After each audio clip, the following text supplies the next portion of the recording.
For the start of madam, nice to meet you. You too? This is my hand. First of all, do you mind to introduce yourself and what you're doing? Okay, my name is Edwina Taylor Flatten, and I am the founder and CEO of Seeding Africa Global. Seeding Africa is an organization founded to promote organic farming, seed multiplication in all of Africa. That is what we do.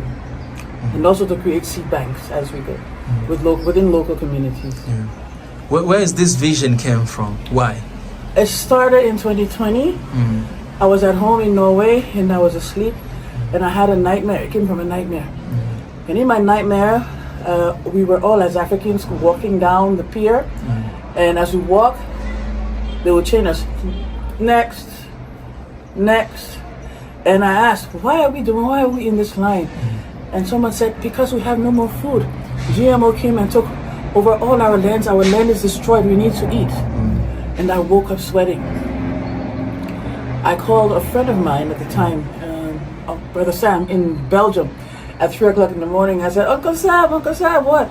We're screwed, we're gonna die. Because what? I said, I had this dream that with out of seas, GMO went and took off all our lands.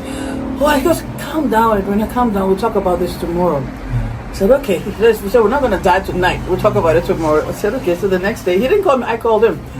And what he said, I told him, because I had time to think on what to do. He told me, this will not work. It's impossible. You can't get Africans to work together. And I'm a very stubborn person. I don't know, like someone to tell me it's impossible. I must always try.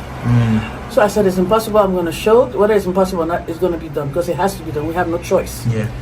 So it was driven by fear, and I started getting people together, and that's how Seeding Africa was founded. And now we're working in Africa.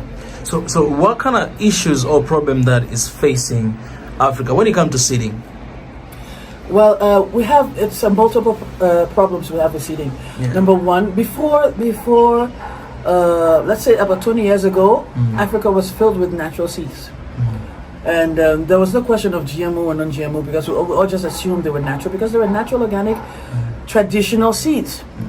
But then with the introduction of GMOs, that spoiled everything because our local representatives in the villages are manipulating and forcing local farmers to use GMOs, to use pesticides, to use herbicides, all the things that is killing us. Because we're even using pesticides and herbicides in Africa that has been banned in Europe and in Americas.